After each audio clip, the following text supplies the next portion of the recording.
Good morning. An Advent devotional that I've been using, I used last year, maybe the year before, but also this year, is called Unwrapping the Names of Jesus. And I just wanted to share a little bit from today's because it was really special. My kids' youth pastor used the same verse last night, and then our devotional was on the same topic. And I thought that was really neat, and I thought what this shared was great, and I wanted to share it with you all today. The name today is Jesus is the Prince of Peace. Isaiah 9, verse 6 and 7. For to us a child is born, to us a son is given, and the government will be on his shoulders, and he will be called Wonderful Counselor, Mighty God, Everlasting Father, Prince of Peace. Of the greatness of his government and peace, there will be no end. Isaiah prophetically calls the coming Messiah the Prince of Peace. And the angels announcing the birth of Jesus declare, on earth peace to those on whom his favor rests. From Luke chapter 2, verse 14. Jesus came to restore not just peace as we understand a cessation of hostility, but a rich, full, abiding harmony of life.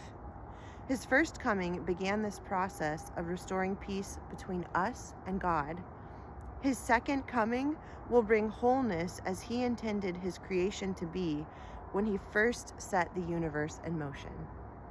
In contrast to human history filled with war, gloom, and despair, the reign of Jesus will be marked by flourishing peace, wholeness, and delight. Isaiah 9 describes the shift from gloom and darkness to the Messianic age. And Malachi describes a time when, quote, the Son of Righteousness shall rise with healing in its wings. Malachi chapter 4, verse 2. Jesus' rule will restore well-being to individuals and to society as a whole when he brings worldwide peace in his future kingdom on the new earth. I get very excited about that. But Jesus' reign of peace is not reserved for his future kingdom alone. It begins here and now for all those who follow him. The Prince of Peace brings us peace with God, the end of spiritual enmity and striving to secure God's favor through our good works will never be good enough, as well as peace of mind and heart, a state of being at rest despite difficult circumstances because we know that God is in control.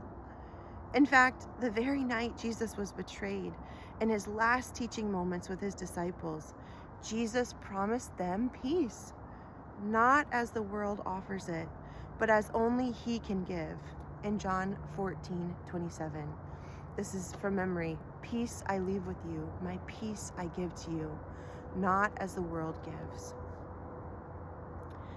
No matter what would happen, they could rest and enjoy sweet fellowship with God, which would then create ripple effects in their relationships with the world around them.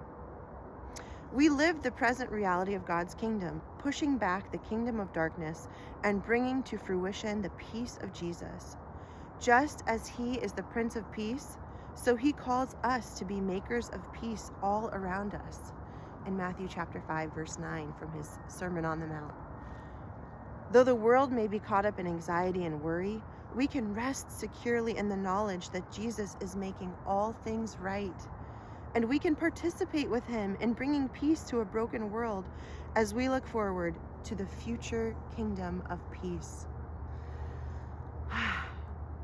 I love you guys, and I am so grateful for the peace that comes from knowing Jesus, because I know I'm not good enough. I know my circumstances are often broken and not right, but I also know that God restores broken relationships. He reconciles people and broken things, and he's coming again to make all things new. And I am so grateful for his love for me and for his love for you. So Merry Christmas, and remember that Jesus is the Prince of Peace.